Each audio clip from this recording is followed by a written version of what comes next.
with all the rich information that our presenters have actually given us. Which means, unfortunately, my head is trying to make all these connections in the moment. So I'm not entirely sure what's actually going to come out of my mouth today. But thank you, because I'm thinking so hard about everything you said. I was trying to think of a way how to frame this talk that would be appropriate to both academics and practitioners. So I decided to go with the idea of hope, which might sound a bit bizarre right now, given that the world is not as we would want it to be. That's my polite way of saying it. So I want to talk about hope, and I want to take a moment also to give a bit of celebration to what one Muslim-led charitable sector has achieved. I think we need to celebrate, even in the worst of times, to remind ourselves why we're doing it and what we've achieved, to allow ourselves to keep going. So today, I will briefly talk about the politics of hope.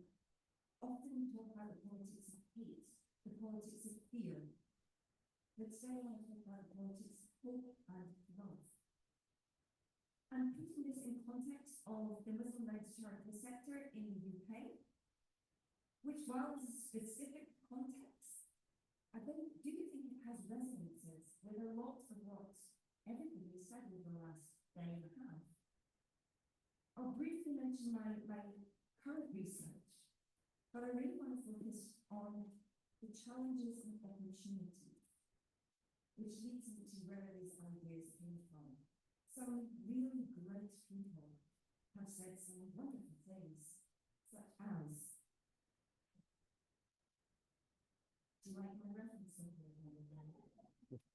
Yesterday, Julie said challenges create hope. Challenges are also a place for opportunities. We're all probably a bit like fixers, we're problem solvers, otherwise we wouldn't be here. If there wasn't a problem, we'd all be doing something completely different. And Barbara yesterday said we need to find ways to stay active, even amongst despair. And I think hope allows us to do that.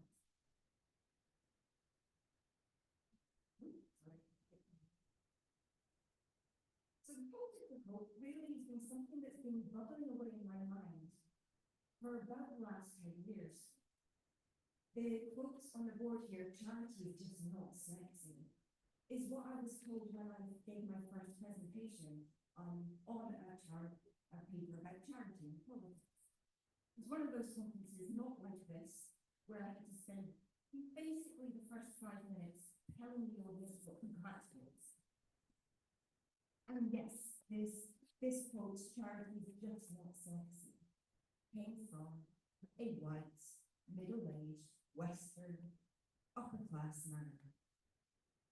Presumably, I said to her, bombs are sexy, right? Conflict and wars must be sexy. Charity is what happens in the aftermath. It is the messy, complicated, often bloody, nasty aftermath of what my colleague thought was sexy. I want to change the focus of how we look at the world, and Sarah's been huge, Sarah's work on gender is really important, and I want to make it really explicit. My work does include gender, but from an analytical perspective. Too long, politics and international relations have privileged a very narrow understanding of what politics is, again, coming from often white, Western, middle class to upper class men, which we are increasingly referring to as scholarship, which is pale, male, and female. I want to refocus on these aspects. So I want to take a feminist refocus from anxiety to love and to hope. We do privilege certain emotions in politics and IR. We privilege hate, fear, anxiety. We assume that states have anxiety. States don't have emotions, people do. So analytically, using feminism analytically, basically is a way to not allow certain things to be dismissed as not illegitimate or not valid. If hate can be a powerful motivator for politics and action, so can love and hope. In fact, hope and friendship is much more powerful than hate and fear. Otherwise, we'd all be in conflict all the time with each other, and we're just not. So to dismiss hope as a force in politics is to take a certain masculine perspective. And hope isn't just an emotion, it is a powerful motivator for behavior and action. It is why humanitarian work gets done in the first place. And hope isn't something very it's not girly and pink with rainbows. Hope is always born of trauma. Hope isn't utopian. It isn't the idea that the world will be perfect. It's just the knowledge that it could be better than it is. For the world to be better, it requires action, and that action is often tiring, grueling, dangerous, and heartbreaking. And yet we do it all the time. And with this, I want to give a demonstration of the emergence of the Muslim charitable sector in the UK and demonstrate that at each point it has grown, it's always grown through crisis and through trauma. Muslim-led charity in the UK began in about the 18th century. There's this myth that Muslims only arrived in the UK post-World War II to rebuild Britain, which is when a large amount of demographics did come from Pakistan, Bangladesh, and India. But that doesn't mean to say there weren't Muslims in the UK before that period. There were.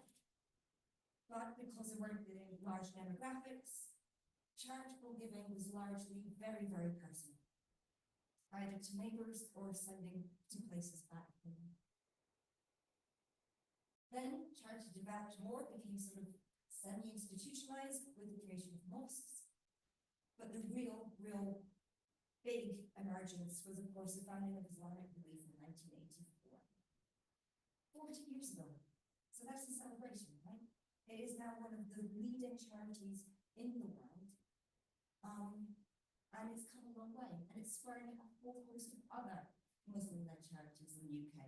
So after Islamic belief, there was the founding of Muslim Aid and many, many others. But they were also created in conditions of crisis, both internally to the UK with racism, riots, Islamophobia, increasing wealth gaps, but also global humanitarian crisis with the African famines during the 1980s and the lost decade of Latin Americas. Islamic relief basically founded itself as an Islamic response or alternative to the British Band-Aid and have had far more longevity. But other milestones occurred. In the 1990s, more Muslim charities arose in the UK in response to the Bosnian crisis. Following the 2000s, this is probably when most Muslim charities in the UK emerged, was after 9/11 and the knee-jerk reaction from Western states and interventions, military interventions in Iraq, Afghanistan, and more. It's interesting that the Muslim Charities Forum, which is an umbrella group that sought to bring Muslim-led charities together in solidarity, emerged in 2007, just a few years after counter-terror laws began targeting Muslim-led charities. Now, the Samantha Foundation formed in 2011 in the UK. Again, kind of a response to the government assumption at the time that Muslim loyalty belonged elsewhere, that they were not properly British because they gave most of their charitable donations elsewhere. So the National Support Foundation founded itself as an engagement between state and civil society, just like one of our presenters said this morning. Just like our presenter said this morning, Muslim charitable practice in the UK is very much constrained and within those state and society relations. And today we are seeing more and more Muslim-led charities in the UK, spurred in part by political geographic events, but also changing the demographics in the UK. Muslim communities in the UK, just like in the United States, are very, very diverse. We have many from African states, we've got from South Asia, we've got from Latin America, we have, Muslims from every different community, ethnicity, culture, name it. And they all have small kind of grassroots charities that seek to serve those that they feel are closest to them. And yes, grassroots are really important. Again, one of our speakers this morning talked about the importance and efficiency of grassroots. They know the community and they came to the fore during COVID. So again, to give you some numbers, the growth of the Muslim-led charitable sector is huge and it is outgrowing any other sector within the charitable sector in the UK. The growth has largely been since 2001, the so-called war on terror, and associated with these crises and trauma of increased surveillance and targeting, suspicion, of counter-terror laws that are institutionally racist and Islamophobic, of military interventions and increasing social and economic poverty in the Muslim majority world. Again, hope is born of trauma. Within the UK context, it is also associated with ideas of belonging and who is or is not a real citizen. If anyone was here yesterday, Yasmin did a wonderful presentation of Muslims within the context of Italy, which has some similarities to the UK context, but is different in the sense that most Muslims in the UK are British citizens. We are now entering the third and fourth generation. They are very strongly and comfortably British, as well as being strongly and comfortably Muslim.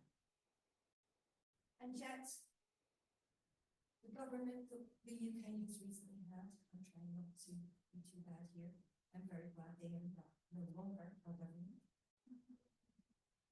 That quite diplomatic.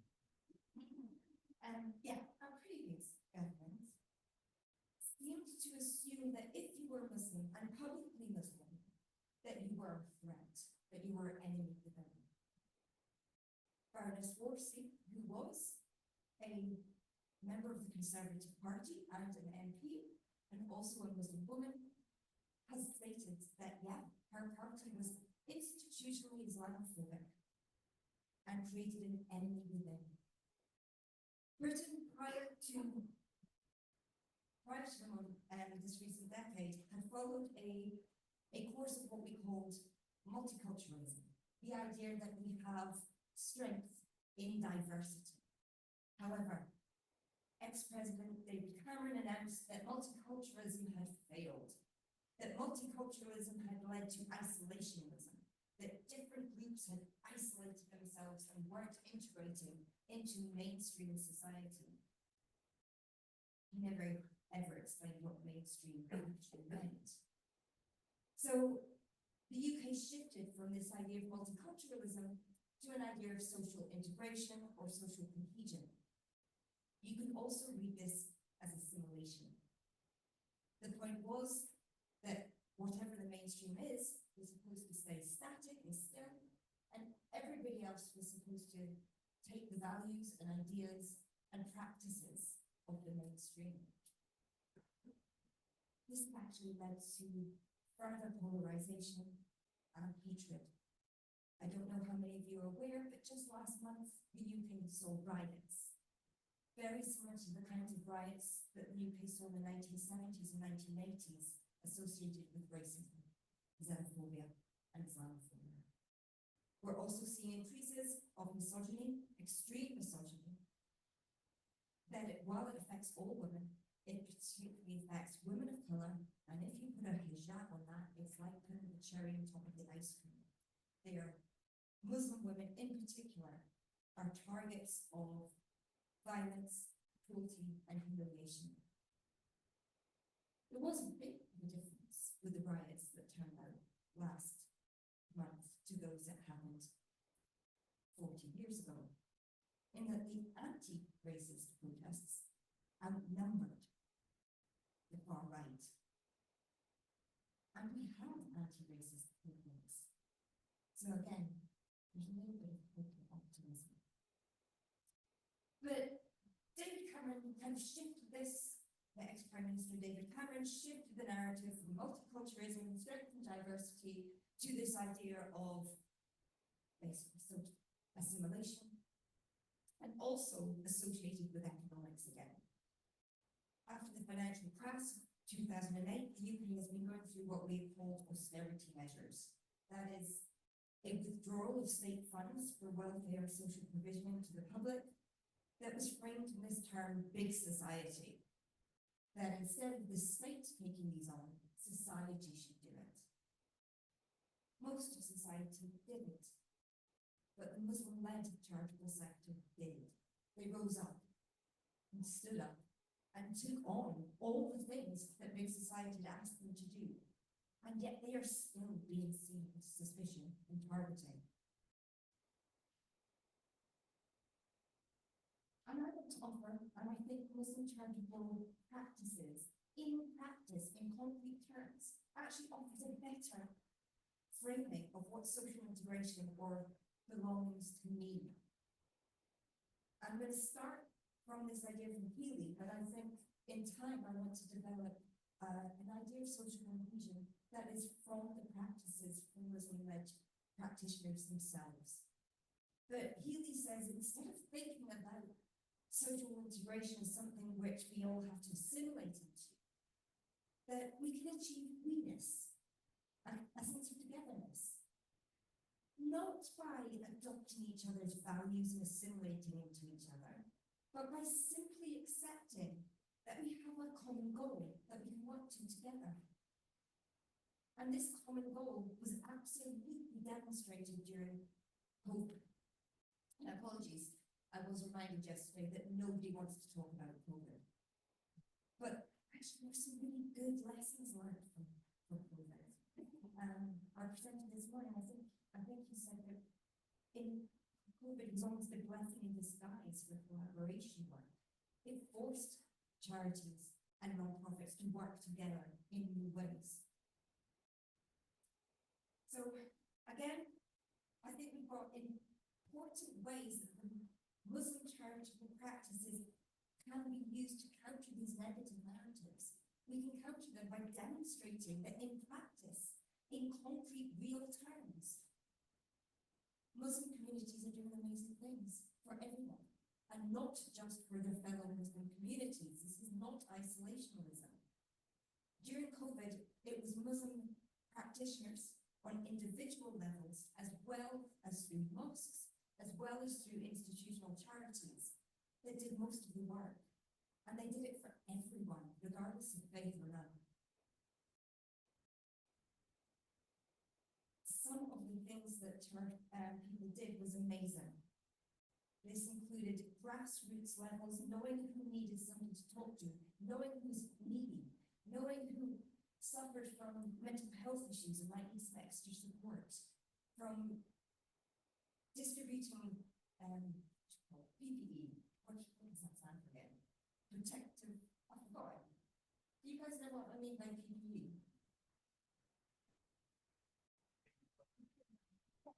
It's protective, personal protective equipment.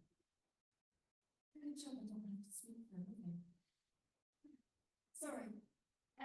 Yes, so there's so many things done. Mosques were opened themselves up to be used as COVID testing centres or COVID vaccination centres. Mosques being seen as a place for community by non-Muslims for the first time, really, in UK society. And during this time, almost every other sector in the UK, every other demographic group, decreased their charitable giving donations, except the Muslim communities.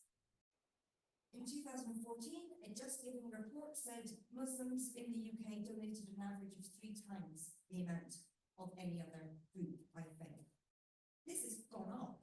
The Blue State report of 2024 states that Muslim communities give 4.3 times the amount than any other group in the UK, while equally being the most socially and economically deprived group in the UK according to the latest census. So despite being the most economically disadvantaged, Muslim communities are also the most generous. This provides these strong counter-narratives to isolationism, to ideas of radicalization and extremism. Unless, of course, extremism is understood as extreme charitable giving and extreme generosity. What was also really exciting to witness during COVID was how much the donations rose from Muslim charitable givers. Huge. The Muslim-led charities in the UK had not expected the enormous rise that was given during COVID and is continuing to be given. So in 2020, British Muslims gave approximately 300 million in zakat payments, which was 3 times that of just 2 years ago, or 2 years previously.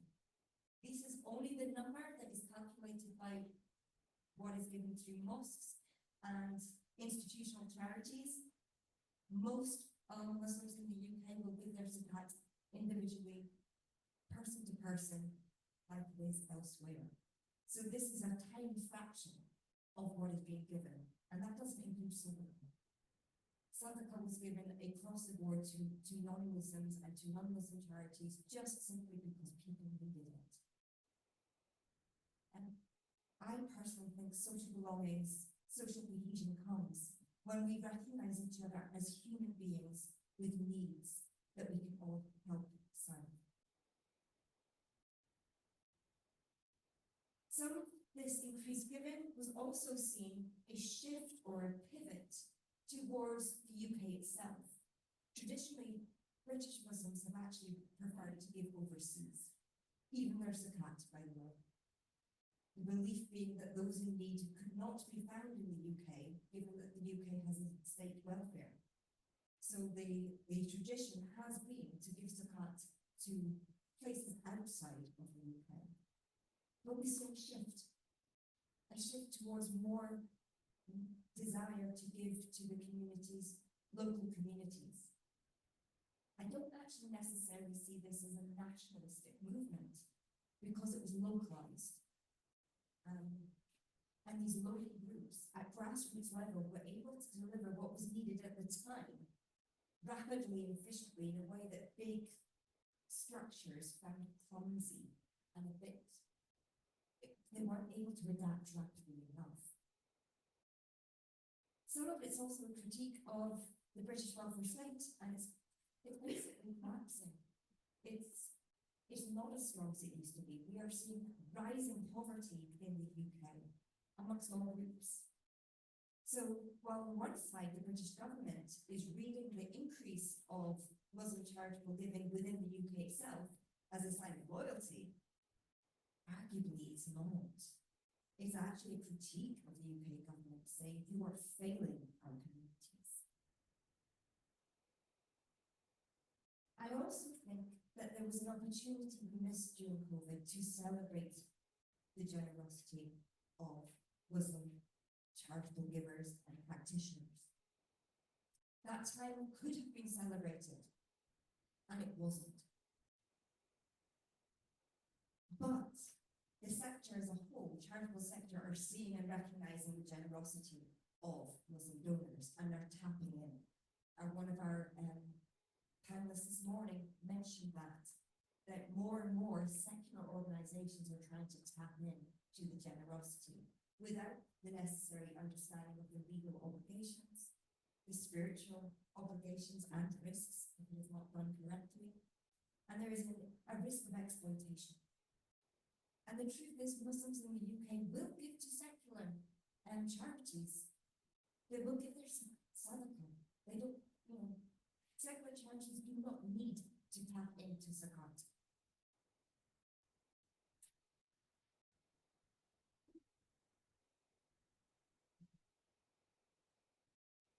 So my current research is aiming to look at the changes both in how donations were made, with loss of street donations. There was more innovation, more technology, often led by the youth, who are innovative, enthusiastic, energetic, and inspiring.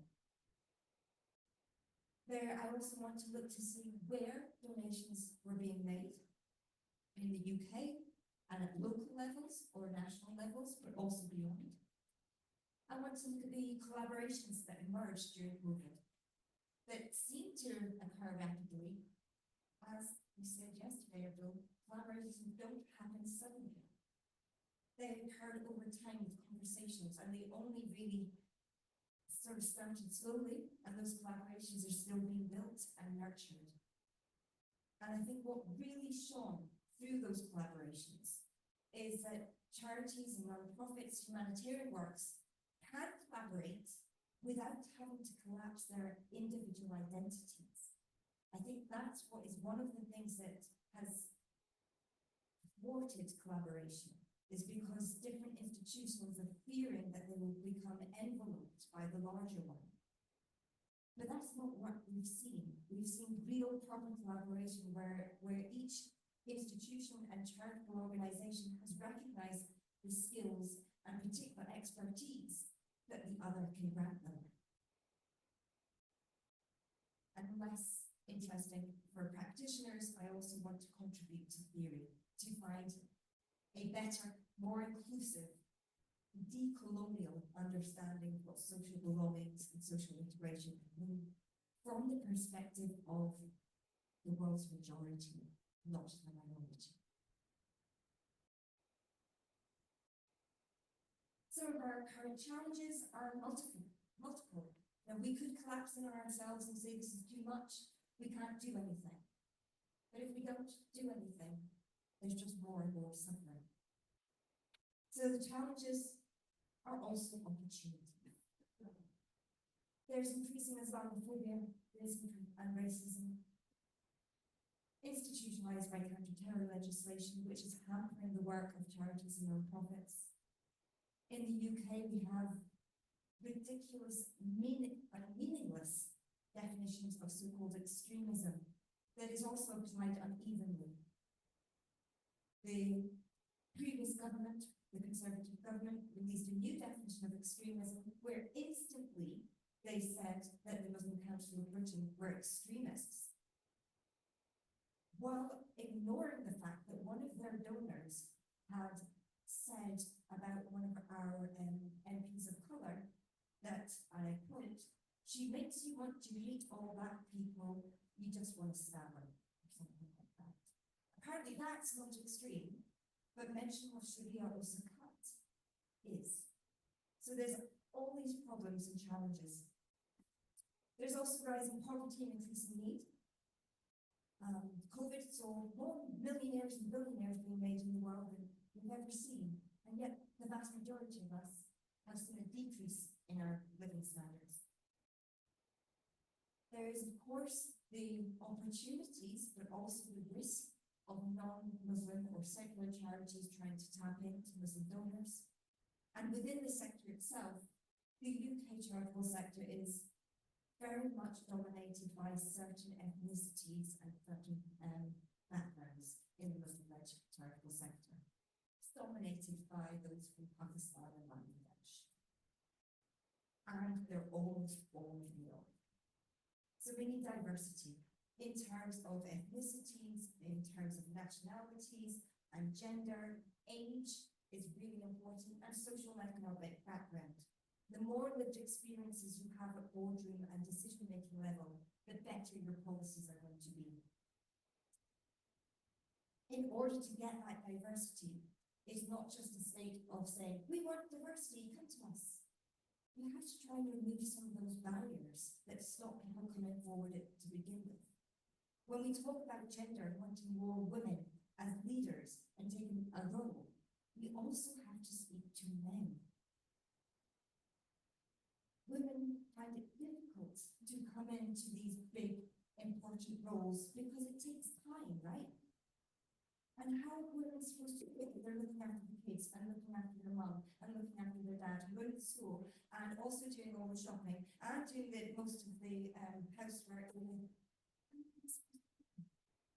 Men, it's your house too. You need to do some of the work. You need to free up some of the time. Can I suggest that you don't call it housework? You call it survival skills. That's what they are. During COVID, we understood how important it was to keep things clean. So these conversations are not, when we talk about gender, we cannot just speak about women. We have to include men too. And it might be a generational shift, but it needs to be done to remove those barriers that restrict certain types of people coming into those boardrooms and leadership roles. And of course, we have the current situation that is absolutely devastating, with more need, suffering, and even the humanitarian sector itself increasingly under risk. But again, there are opportunities.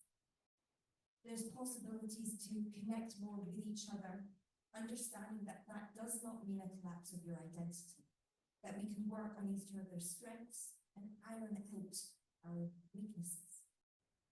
We can foster diversity and celebrate diversity. This isn't a jumper that's one size fits nobody. The more diverse it is, the more we'll be able to serve our different right holders. And I am coming from a politics and IR background, and yet I am desperately hoping and seeking that humanitarianism becomes depoliticized, and it is taken for what it is, humanitarian work for the good of all.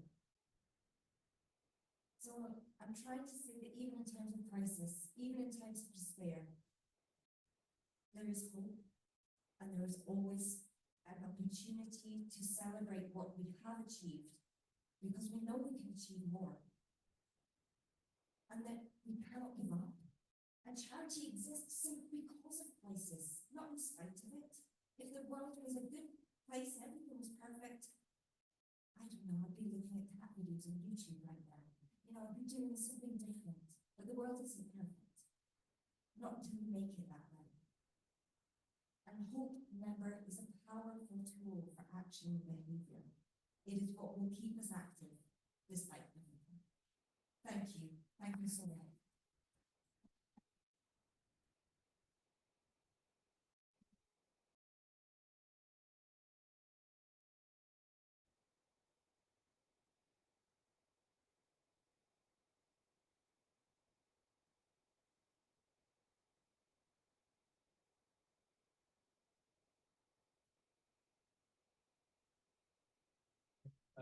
There are any questions in the audience?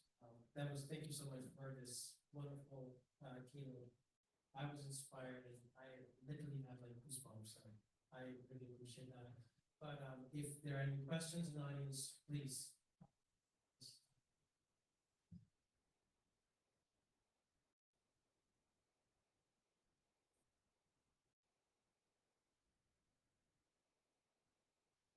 Very good about working the mic.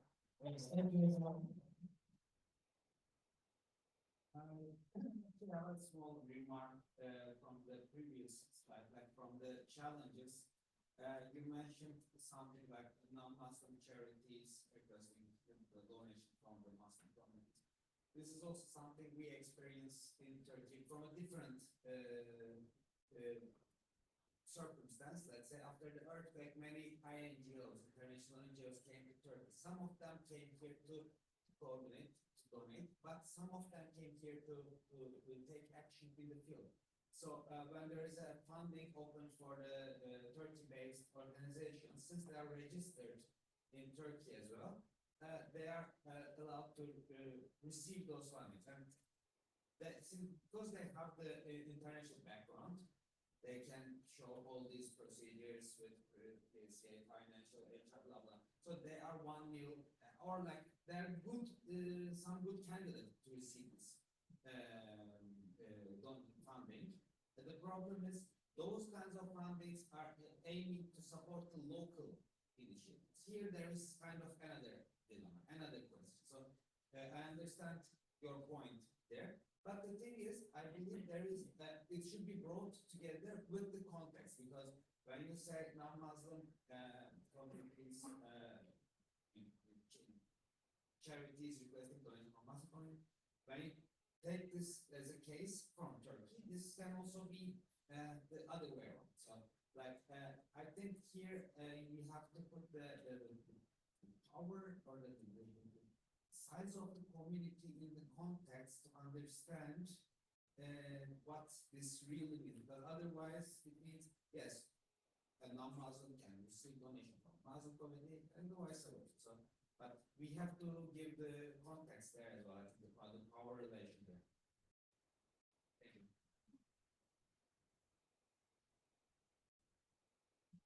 Thank you very much, Mr. I absolutely agree that context is, and the specifics of each thing is really, really important. I guess one of the things that's going in the back of my mind that I should explain more is that twice UK charities have contacted me, secular charities, to ask how they can tap in to Muslim donors and what they needed to do about zakat, without understanding anything at all about zakat. They have no idea about the 8 right for recipients, that they have no idea of being classed as restricted. They didn't even know that they might actually want to go and speak to a Muslim. So that's the kind of thing I'm afraid of.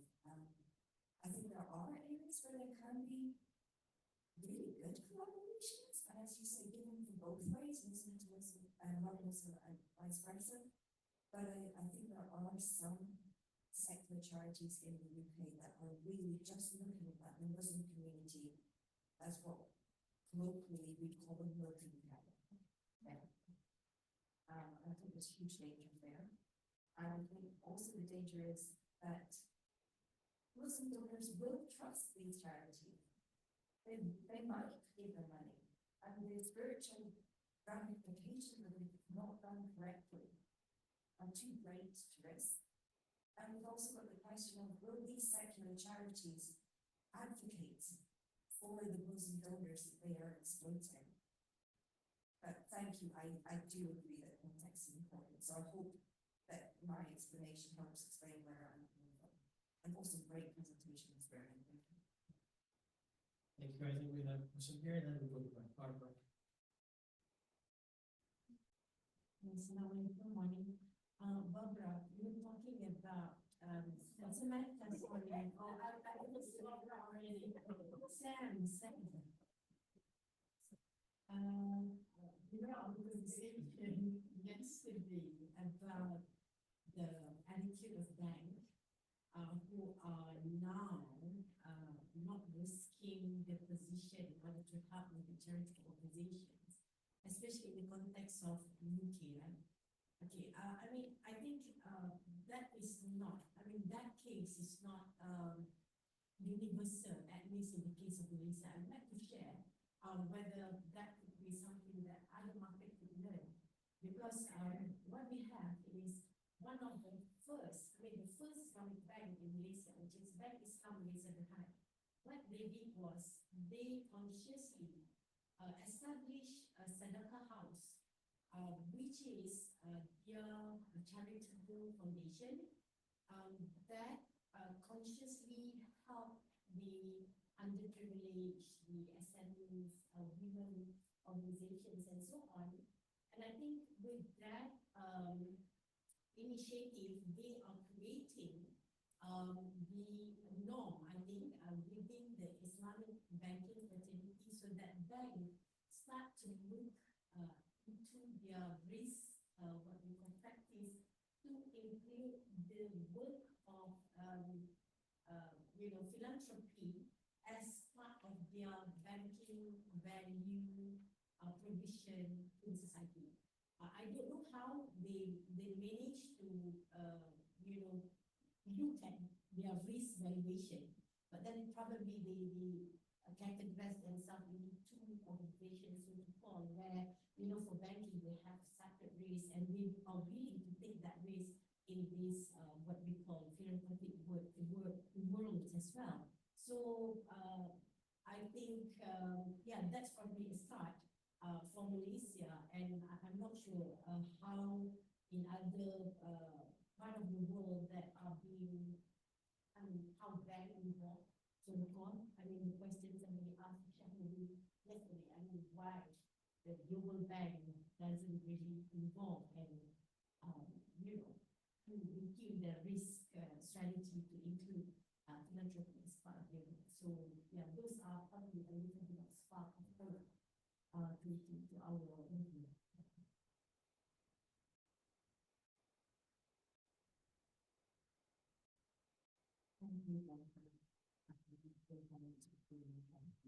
I want to talk more about the especially when the Malaysia is very on financial banking, it's really a good way of liberalize understanding. So I'd love to tap in the UK context, the example of Islamic banking is incredibly challenging, to say the least. It has not gone as well as hoped. There are many stories that I will share with you later. But even within the UK, even this sort of so-called Islamic banking system had to be underwritten by Lloyds Bank. Lloyds being still with the same kind of criteria as all the other banks, it didn't really make a difference in the UK. But I'd love to discuss more with you, and I think the idea of building in an idea of risk within the charitable sector could be really interesting going forward. So thank you. Thank you. Now we can move to Barbara. I really liked what you said about defining we-ness in a new way. And I thought immediately about the powerful historical example of Andalusia, because at a time when the rest of Europe was asleep, and I assumed that the UK was still thinking of themselves as part of Europe, this was a place that was economic and cultural flowering, because the concept was not tolerance, not holding your nose and allowing Jews or Christians to exist, but embracing what they brought to your society. So you had Christian commerce and Jewish poets and writers and Muslim governments. And I think it's such an interesting example to use to perhaps take this meanness a step beyond tolerance. And maybe take one more question from you.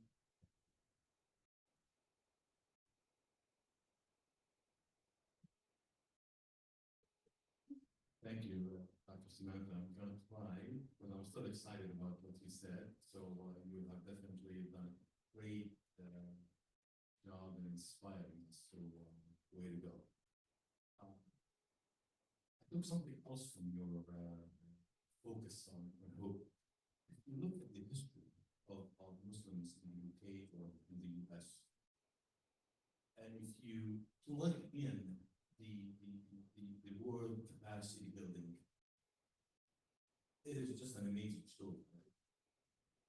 Right? I went to the US as a young person. I was barely 19, and I've seen the founding fathers of the Muslim community, what they have done to the Muslim community. It's an amazing story. If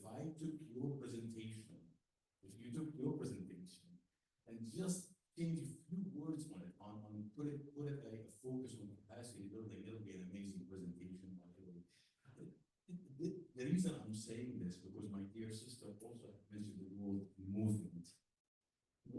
points that I talk about when I'm given a chance is I put a lot of emphasis on capacity building because clearly when we build our capacity in both in the technical and the compliance and the ability to raise funds and what have you, look what we have done in a very, very short time.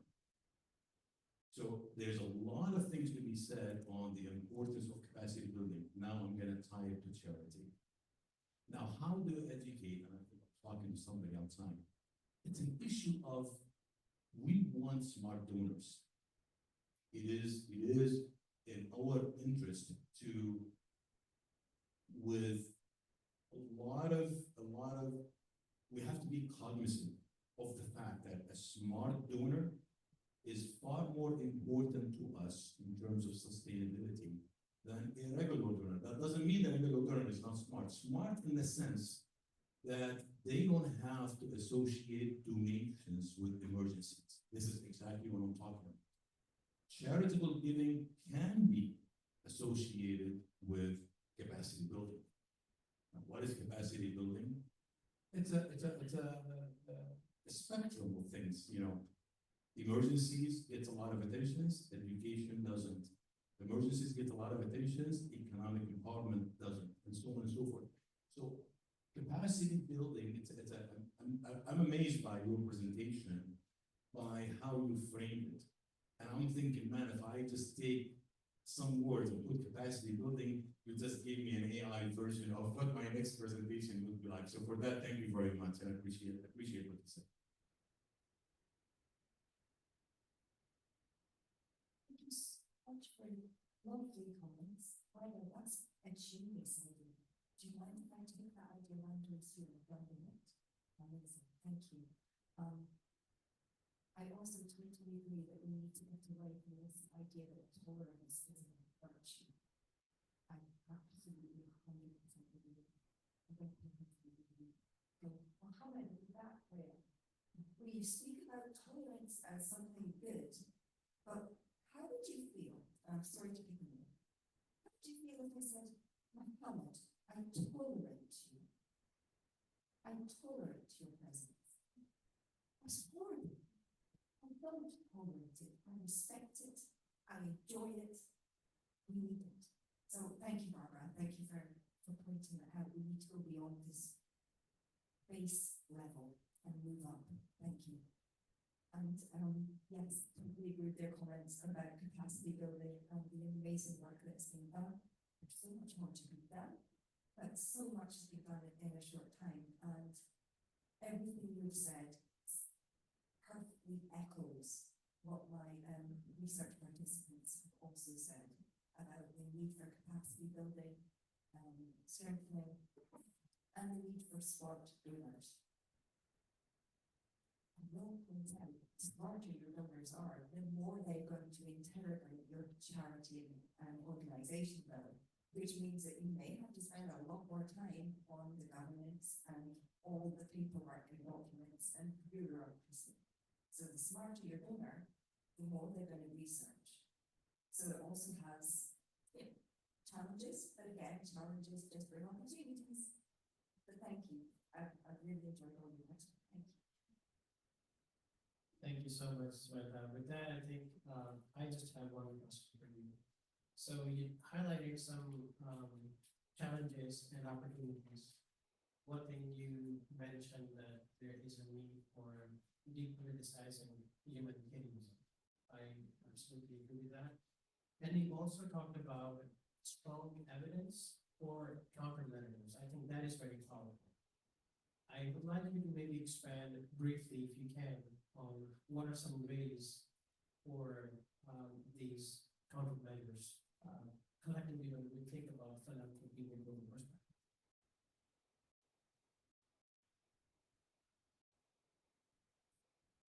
Exactly. It's tricky. It's tricky because as soon as it comes from another land organization themselves, it comes with life. And whether it comes from somebody like me, and that gives me power and privilege that I and what happened in those years. So I think you continue what you're doing, do the advocacy, do everything you're doing, but also try and find allies that can speak alongside you, with you, and for you, if necessary. But unfortunately, the way the world is, as soon as a Muslim-led charity starts to celebrate their own achievements, then mainstream media and mainstream politicians start to go, well, you would say that, wouldn't you, because in a way they don't do it for any other group. So it is challenging, it's hard, but again, solidarity together, I think helps.